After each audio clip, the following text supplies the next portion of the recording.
You're listening to Chatter Matters. Hey everyone, we're back for our 5th show. Unfortunately, this is our second last show. Oh, it's so sad. Don't worry, we're going to make the best of it. We're going to have a good time today. Again, I'm your host, Mahalia. And I'm Nadia. Today, we are joined with a special guest. Yes, one of my friends I've known for a very long time. We have Ella. Hey. Hi, it's so good to be here. I'm so excited. Yeah, so do you want to introduce yourself a little bit? Say what we're going to kind of talk about, what you're interested in. Yeah, okay, so, well, my name is Ella, and I study theater and love to do theater in all kinds of ways. Yeah, so I do lots of shows. I like to work in backstage and onstage, different theater facets. I do lots of acting and stage management, sometimes directing, sound, lights. What inspired you to get involved with theater? Oh my goodness. Well, I think to me it was one of those things that I could never let go of. Like my whole life, you know, I was one of those kids that I was raised by music teachers, so they wanted to put me in camps that were arts related as kids, and so many of those were theater related camps, and I was just like, I have to keep doing this because I love this so much. And yeah, so that's what I kept doing it, and I just always decided that I had to keep doing what I love as I go through my life. I can't let theater go. And so I wouldn't say there was something specific that inspired me to get into theater, more so what inspired me not to let theater get out of my life. Yeah.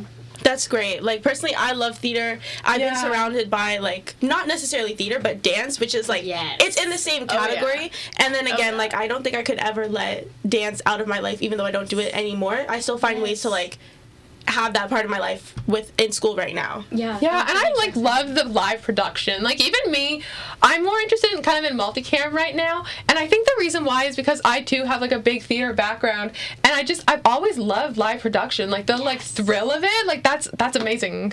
Yeah. So kind of even talking about like the thrill and stuff like that, do you have kind of maybe a most memorable production that you've ever worked on, one of your favorites? Can you explain why if you do? Oh my god, I don't know. It's like pitting my children against each other. I don't know. I mean, most recently, I guess I'll have to pick like a facet. I mean, in terms of acting, I most recently was lucky enough to play Miss Julie in Miss Julie by August Strindberg. That was, I think, just one of my most recent experiences where I got to act in a role that kind of changed how I interact with the world, and that's always the best part when I do something in theater and I'm like, okay, now that this has changed my perception of the world in some way, and it's also kind of Can you talk about kind of like what it's about and why it kind of changed your view on the world? So I mean, so Strindberg was a 1800s playwright and a man, and he was very misogynistic. And when they are back then. Oh my god.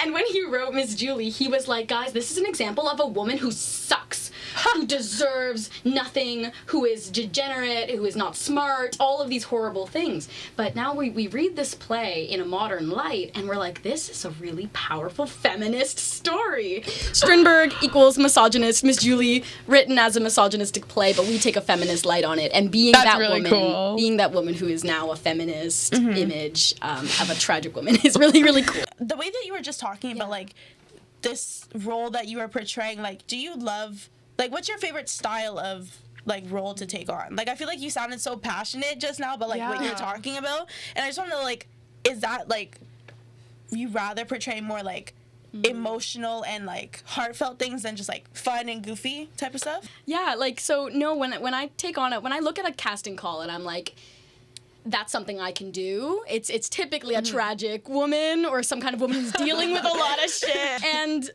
I think those are the women I'm drawn to in terms of portrayals where I can take kind of kind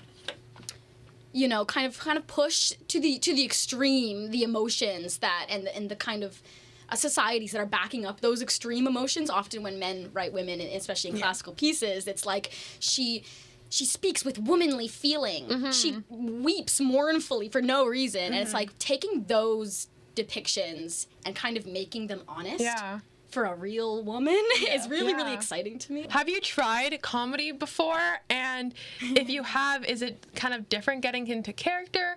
And just kind of expand on, like, what's your, I guess, preparation? Like, what's your routine to do that? Okay, well, actually, yeah. I recently did a study in Twelfth Night where I played Olivia. And when I had watched Twelfth Night, I had watched an original practices production, which is basically where they try to do it exactly like the way it would have been done in Shakespeare's time. So there's a man playing the character. It's super camp. It's super like crazy ass and crazy makeup and other things. And yeah, so taking that, and then when I was I originally went into the scene being like, oh, you know, like super like played out campy comedic woman, and my professor was just like, no, ground it.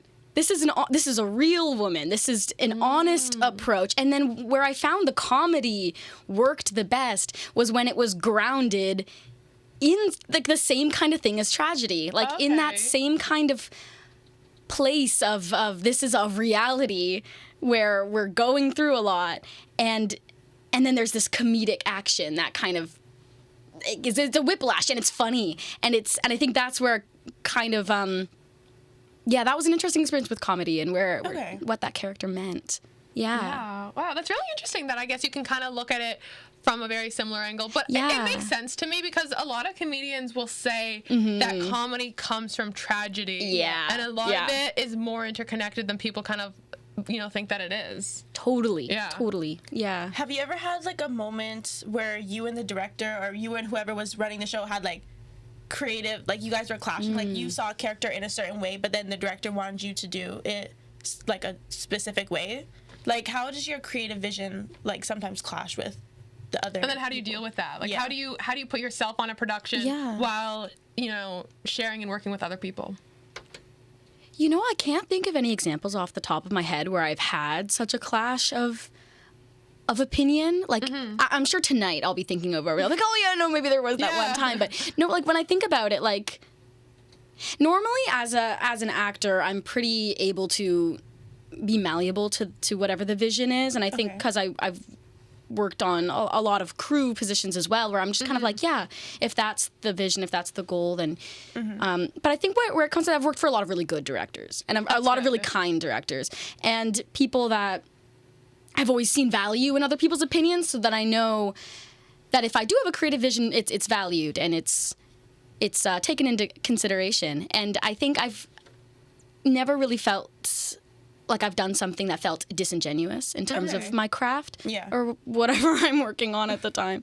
That's really good. I feel like it's good that you can kind of talk to the directors, or I know like you've done a lot of crew roles too, where maybe you weren't taking a lead on a project and that could be different for you, but you're able to like work with them and share their vision while being creative in your own regard. Yeah, I think it's kind of like I use the metaphor of closed form poetry a ton, even when it comes to things like theater and working with other people, is that I really like the fact that being creative within other people's visions, and the fact that shaping the creativity to be one that supports another person's vision. Okay, that's what you want. How can I help make that happen and make that like good? Like that kind of creativity is just as fun and just as cool to me. So I kind of have those different settings in my brain where, like it's how can I support creatively, and that's a lot of fun as well. That's a good quality to have, because I know like so many like creative people are so like strong-headed about, they want like, it their way. And I don't personally like that way. And it's like, it's good that there's people out there who would like want to support that vision. Yeah. And it's such a great quality. Personally, do I have that quality? It's hard. But that's also like to know what you want and to like push for it is also something that's cool. Like, sometimes I wonder if I got into a director role where I was being challenged creatively for some reason, like would I be able to hold my ground? Like I'd have to be in that position to know. So I also know that you've done a lot of both plays and musicals. Is there one that you like more? What's the difference between working on a play versus a musical? How do you approach both? Yeah, I mean, musicals are definitely taxing in a different way because you're working on the lines, the songs, and the dance. And in terms of my strengths, like in terms of voice, like I have been trained, but I'm not like a vocalist, and I won't claim that I am. And so I think to me the hardest part there is trusting that my voice will hold up through all of those rehearsals and all of that pushing of the vocal cords and everything, and it can be really taxing. So I think that's definitely harder for me to trust myself with. Is it hard trying to be the character and focus on like the technique of dancing and singing at the exact same time? Because I feel like if someone asked me to dance and sing, I have to be myself for that one. Like, I don't know if I can be like this other person and do it all at the same time. I don't know. Musicals are so fun in that way, though, because the character is so embedded in the songs and in the dialogue. So normally the character is kind of inherent to everything you're doing. Don't you think about it as much? And I think it'd be harder to be yourself in a lot of those positions. And it also speaks to the quality of whatever the musical piece is. And like if someone's giving you dance moves that are like really uncharacteristic, then it'd be really hard to put that together. Like, why am I doing like jazz hands but singing like a sad, no. Just thinking about that, like you're like heartbroken. Les Mis, but jazz hands, guys. Les Mis to make it fun and hip hop. Yeah. No, I think it in terms of characterizes, it's pretty easy to dive in, and I think that's always something I found fun about musicals is the expression of the whole body. Yeah. And I also have a strong dance background as well, so I think that's beneficial. It's really good. Yeah. So I think the difference is really just the level of different things you're doing in both and where your focuses are. Like, What do you prefer, musicals or plays? Honestly, I'm going to have to go with musicals. And the reason why for that is because I have a really, I'm going to be honest here, and I feel like it's a very like controversial opinion, but I don't honestly love a play. Like, I think, like, for me, when I see people, and we've been to plays together, too, but when I see people acting in front of me, like, the person in front of me, I, in my head, cannot separate the person and the character. And so I'm just seeing some random guy, like, I don't know. I just like being really serious, and it just takes me out of it. I'm like, you're just like a person. Like, why are you pretending to be someone else? And for some reason, it's so hard for me to get into it. I get it. But when I watch a musical, I'm like, this is fun. Sing, dance. Like, it even brings me into the like story and the emotions a lot more because it's more fun. Well, I feel like people are able to like enjoy musicals more just because of like the musical aspect. Like a play, I can watch a play, but at the end of the day, I'm going to pick a musical, to be honest. Because, like, they're just more fun. They're more interactive. Like, I feel like I'm more involved with the show that's going on instead of just, like, sitting there watching it. Yeah, me too. I have a counter question, though. Okay. There are some really boring musicals out there, and there are some really fun plays. So, like, have you seen plays that are total riots? Yeah. Like, total comedies. I haven't seen that many plays. I'm not going to be honest. Most people haven't. If I've seen a play, it's mostly just, like, ones I see at school. Like, Waiting for Godot, though, is not a well, okay, I don't know. See, there you go, right? Comedic aspects, but that play is so much better than some musicals that I've seen. And it's not even like that much is happening. You're in the same scene the entire time, but it is just so like kind of funny and thought-provoking, and it gets me into it so much more. Yes. Yeah. So then, like my take is you probably just have a different style of theater that interests you in general. Yeah. So I don't know. Can you really have a binary? Plays or musicals? True. Like, honestly, I could debate the theories of both forever. Like, what is it about that? That's what you study in school too, right? So that's why. I mean, at the end of the day, it's just a story. If it's good, it's good. If it's not, true. then Absolutely. It's the the medium is the message is also okay, everywhere. No, I have trauma. I can't. Someone literally had a group presentation the other day, and someone mentioned Marshall McLuhan, and it just brought back trauma. No, like his face popped up on the screen. I was like, oh, it's a jump you need to go away. Are you learning about Marshall McLuhan in your stuff too? No, not to the degree. I mean, it's always just something I've been aware of. Like, obviously, everyone's at some point been like, and guys, the medium is the message is a thing that exists. That's funny. Like 2 weeks ago, last week, we were like, oh, who even knows about Marshall McLuhan? Like, it's really funny that you brought it up. I'm gonna be honest. Like, most of my interaction with that kind of theoretical thinking is actually through kind of like Noam Chomsky's work more so, like the manufacturing consent. I think was we have learned about that that in our lectures too. I do know the name. Have I been zoning out and scrolling on my computer while we've been learning about it? I mean, the fact that I just asked who is kind of concerning. No. Sorry, teachers. I'm sorry. I know exactly we who. listen. Guys, musicals, fun. Yeah. Whee! So, do you rather? You said you worked in both on stage and in the crew. Yeah. Where does your heart lie? Like, are you a stage person or do you love being behind the scenes? I honestly could not tell you. I really love them both, and they give me different things. I wish I had one answer for most of these questions, but yeah, there's something really lovely about like making something happen from behind the scenes and seeing the joy of that play out. Yeah. But then there's also obviously like you get a more face fronting appreciation as an actor on the stage. Like there is that factor of like kind of the more immediate validation, whereas like behind the stage you kind of search for it in different ways. But yeah, I don't know. Like I mean,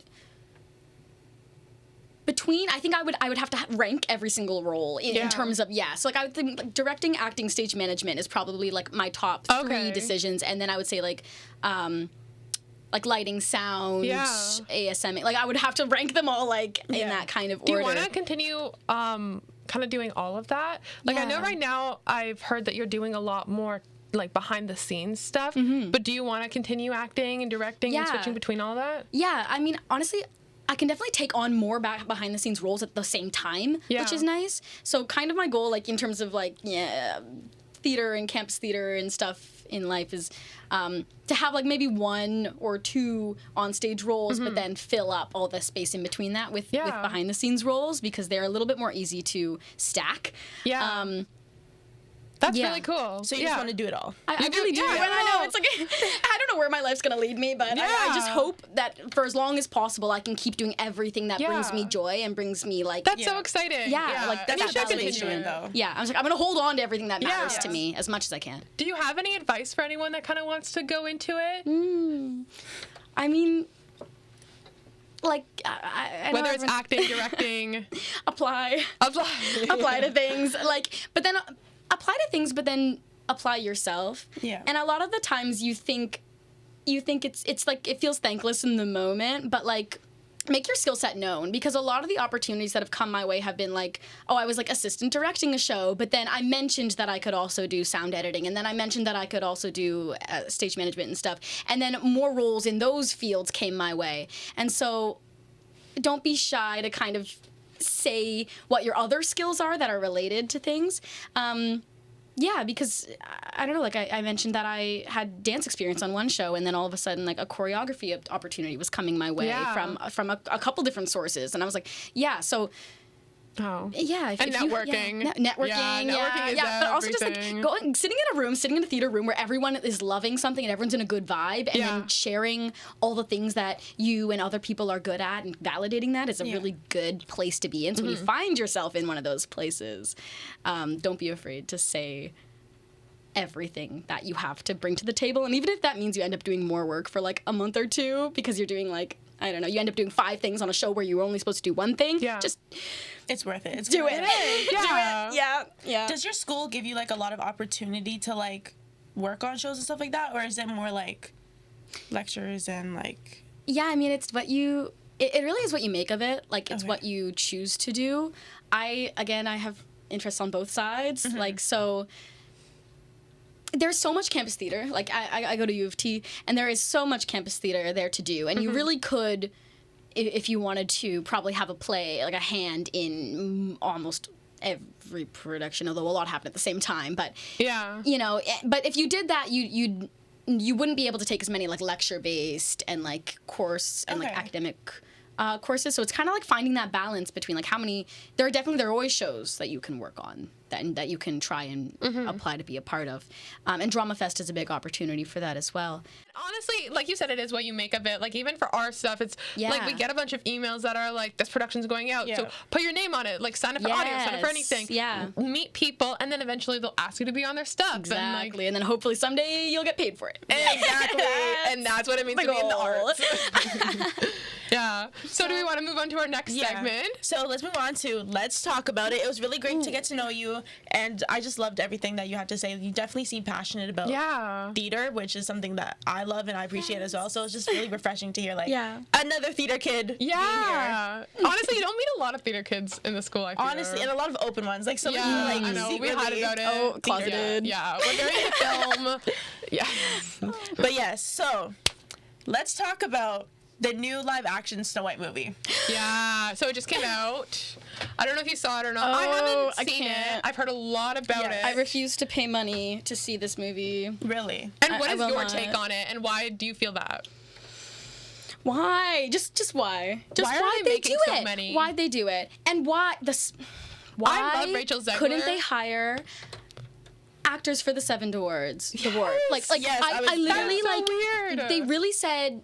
No, we literally have a diverse, like a really groundbreaking diversity opportunity right in front of us.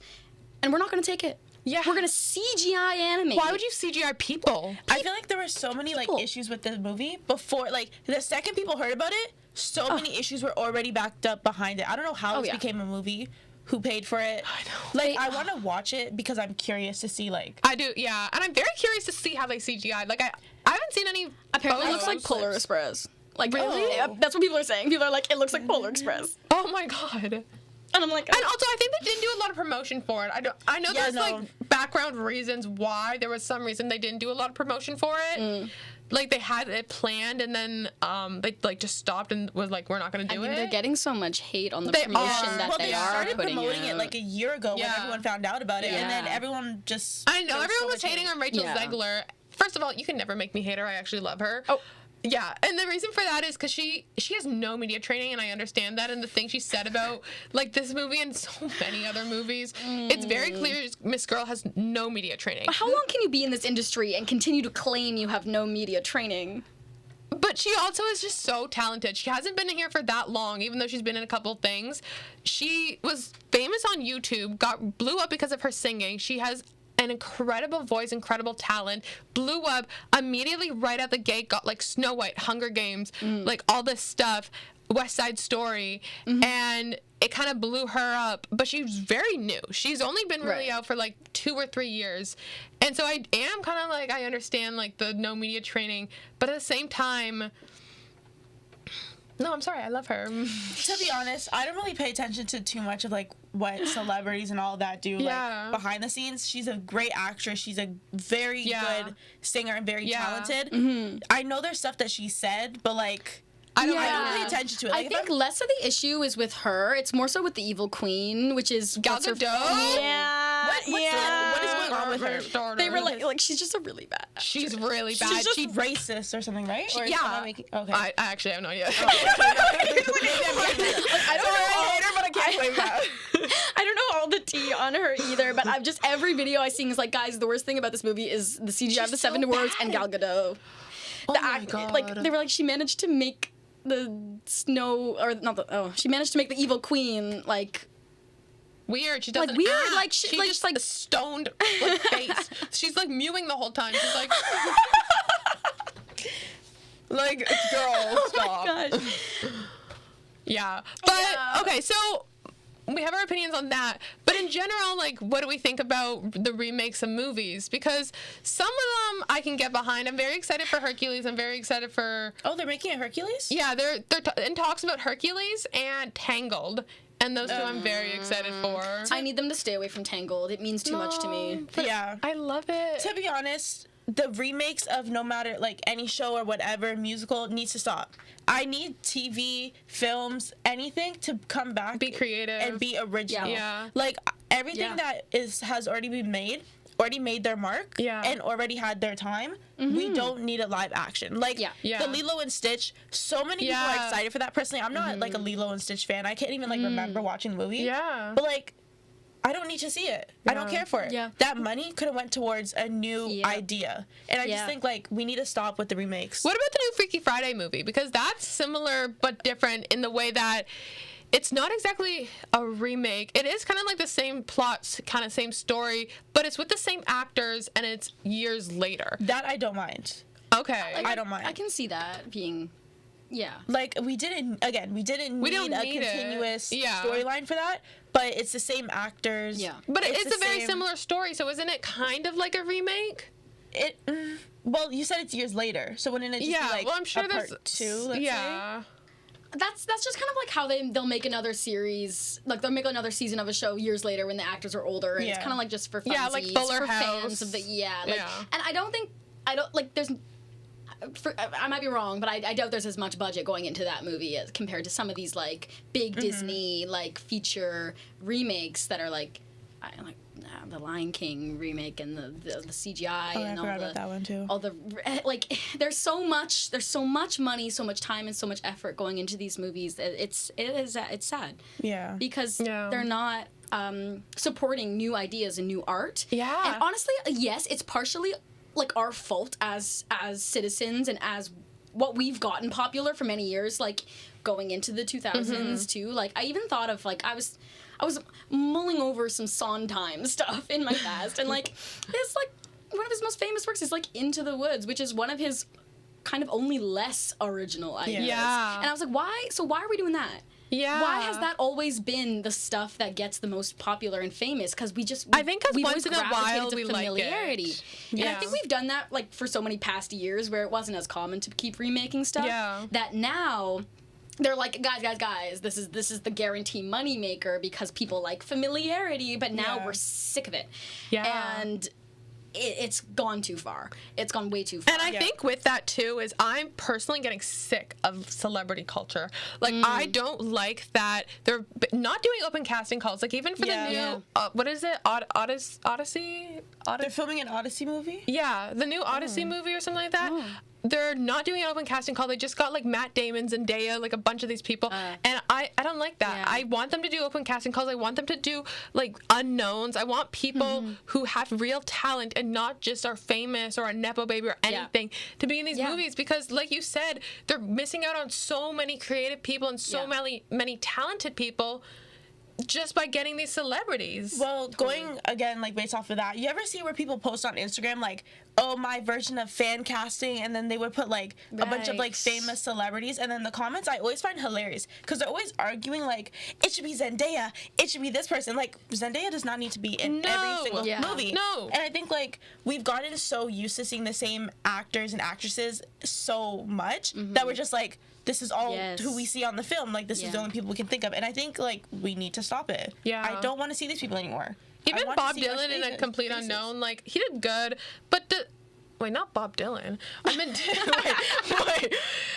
Timothy Chalamet in A Complete Unknown Yeah. playing Bob Dylan. I don't like. I'm fine with Timothy Chalamet. I like him. I like his interviews. I think he's a silly little guy.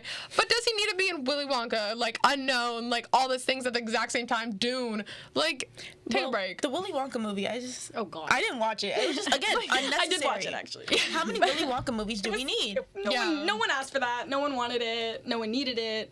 Yeah. It wasn't. And, not like it was I don't great. want like Yeah. these celebrities. I don't want these remakes. Like I want new ideas, new people. I want the Hollywood film industry to have a complete reboot. I want new things. Yeah. No, people need to start looking like for the new faces. Like, we've got this kind of like big tub of celebrity faces that we're again familiar and comfortable with, and it's fun to like slot them into these roles and see like, oh, this combination, oh, and this combination, but no, like enough. Yeah. Because there's so many people that are so talented There and are. so skilled that are not getting the chance to break through that barrier to like, well, even just the financial bracket there. Like, there's a huge disparity. There's like a big line of like, you're making a ton of money or you're struggling to survive. And it's like, it doesn't have to be so black and white. Yeah. Like, just Yeah. loving new talent, not even just discovering it. Appreciating when Yeah. you get the new talent is the only way to show these companies that they can make money on a new That's face. true. So we should be honestly supporting more independent films, and like even with Anora like winning all those Oscars, I actually am not upset with that because that is more of an independent. I'm pretty sure it's an independent film, not like a big like studio production. Or like it was a big production, but it wasn't like. I mean, if you look at it from studio. that angle, sure. But Yeah. there were just. But not Amelia Perez, like Anora. Oh right. Yeah. No. They're literally in one box in my brain right now. I kid you not. Okay, sorry. Yeah. I know, but yeah. Ignore what I said.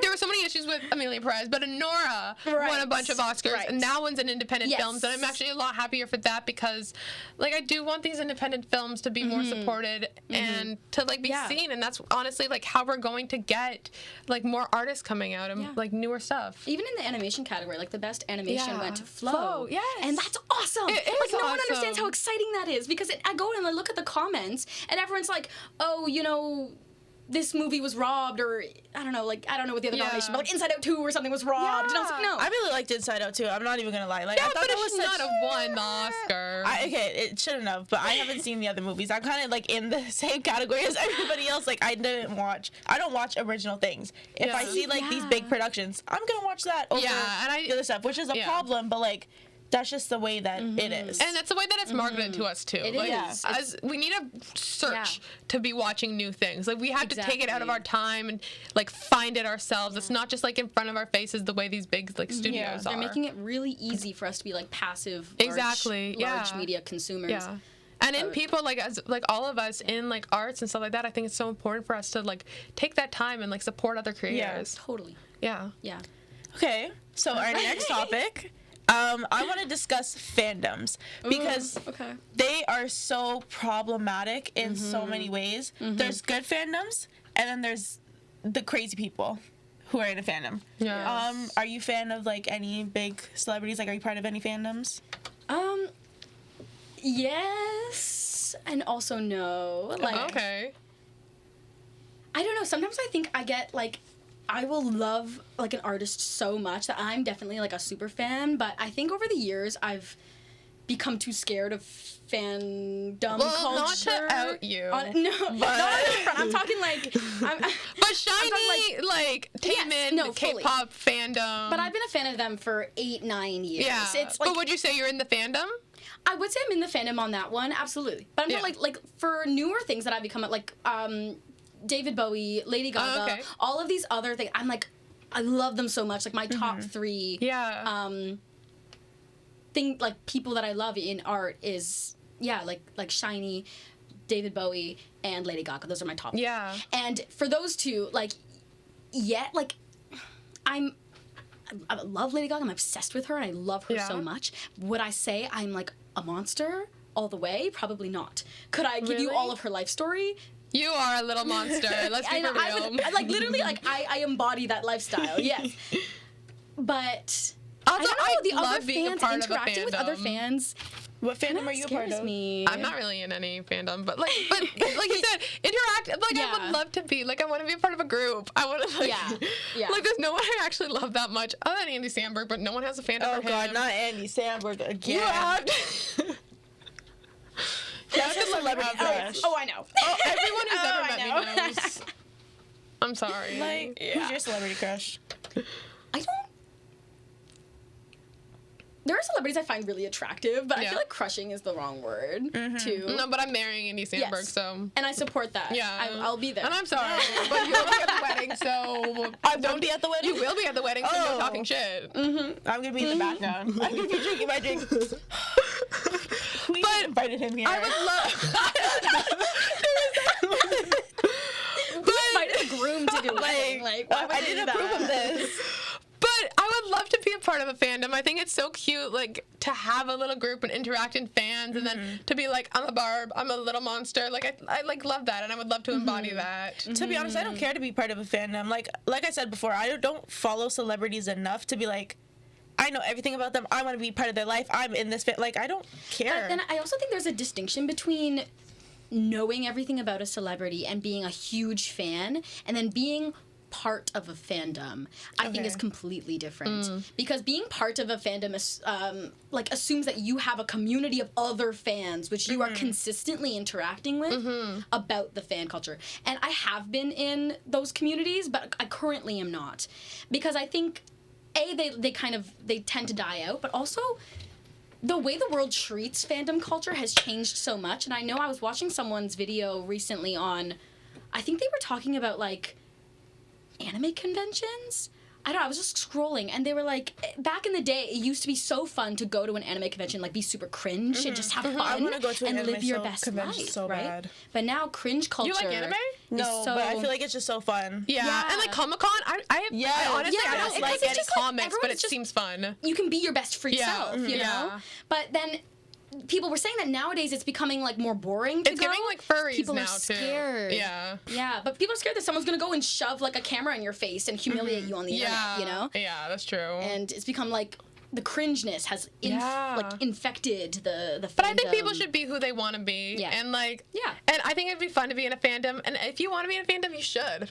Low-key, I just lied to you guys. Based off of your, like, what you just described, the different fandoms, I was definitely in a fandom. Yes. And it was over, like, a TikTok boy. Oh. Okay, he was my first love. His name is Valak Pena. He's just one of those, like, light-skinned, curly-haired TikTok boys. Oh. And the way that you said, like, people in a group and they discuss them, oh my gosh. When I tell you I was, like, on Instagram just, like, texting, like, their fan pages. That's We were just having a conversation. I don't know how the conversation started, but I lied. I used to follow No, Andy it's so Samberg real. fan pages. Andy Samberg fan pages? Back with the Andy Samberg. It's giving obsessed. We could go into the comment section. And No, like, I used to follow these. Okay, guys, this is actually a story that I would love to share, but I'm very embarrassed by. Do it. But I used to follow a bunch of Andy Samberg fan pages, and I got this one account that like labeled themselves Andy Samberg, and they were like, "Hey, I'm the real Andy Samberg.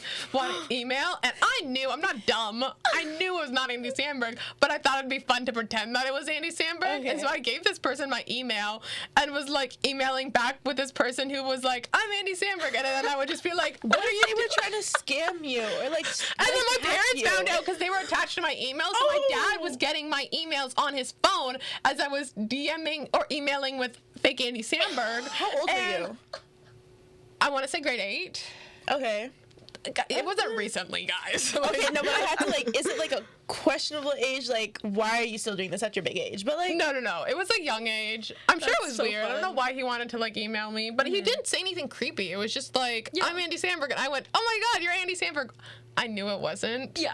Yeah. But no, But it's it fun was to be so delusional. fun. It It was so was. fun. Guys, okay, I'm really happy you guys supported me with Yes. this one. oh, I didn't say I support. Oh, no, that's.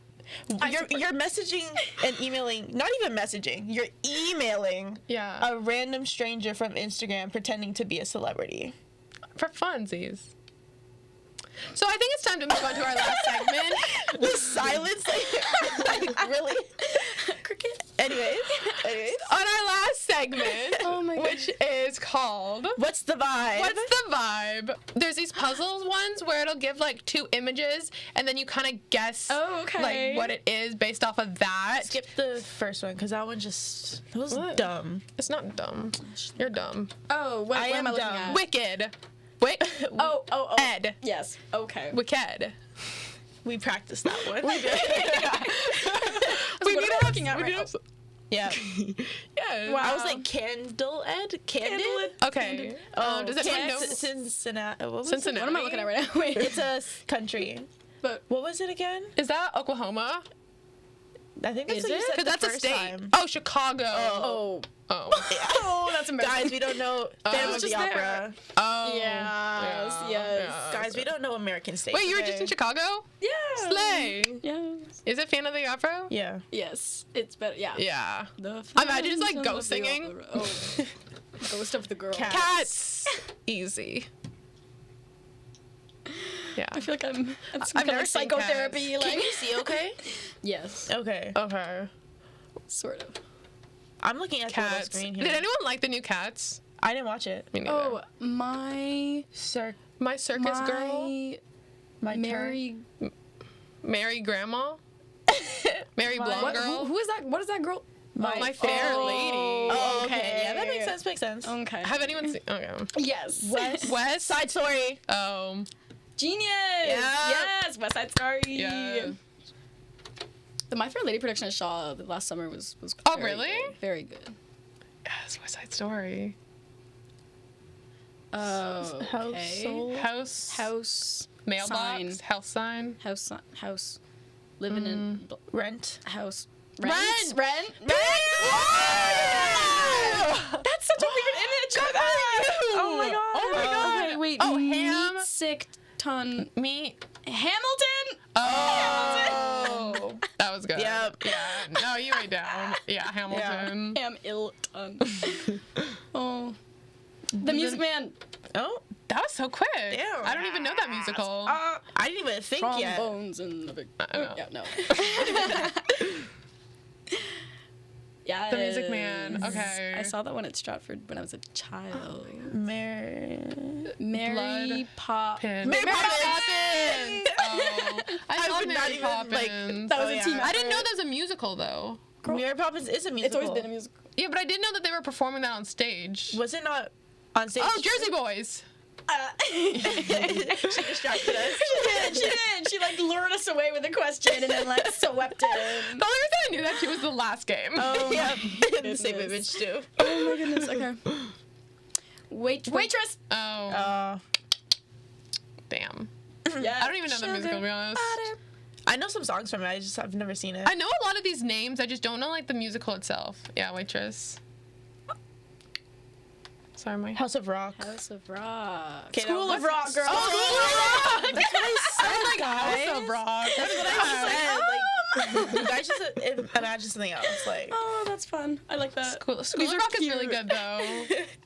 Like King.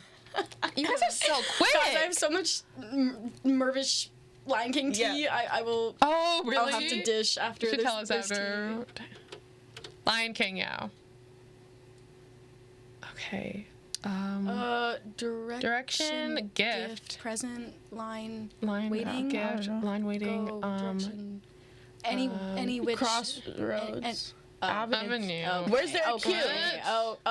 Queue. Oh, like like, waiting yeah. in a Oh, queue. man, they I had was not in about their that. hands. The That's Sound of dumb. Music. Oh. I didn't like the last one. I'm still on that. Yeah, I know. I was They so had a focused on present in that. their hands. Like, why would they have? Why they have a present in their hands? That's crazy. Guys, the hills are alive. Okay. Bug, Bee over sun. What? B-O, Mosquito. No. Fly over. the moon. Some, Fly over the sun. oh. Flying over sunset. I don't know that. Why did I say moon? I know where the moon at. Be more chill. Be more chill. Oh, that's a good one. Be more chill. That's, Michael in the bathroom. I give up. Do you need an upgrade? No. Like, Oh my gosh. Be more Okay. chill. That's good. Oh. Wait, what is going on? The gays and the lesbians. The gays and lesbians.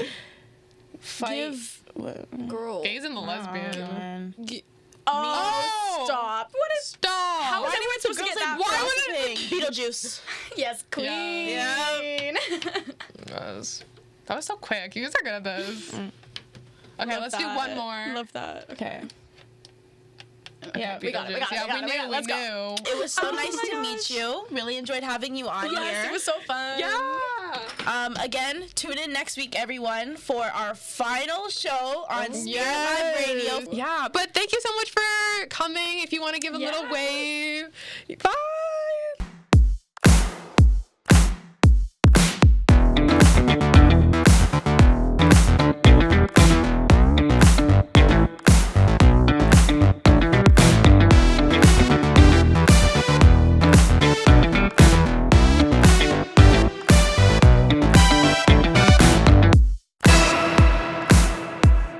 Chatter Matters, Friday at 5.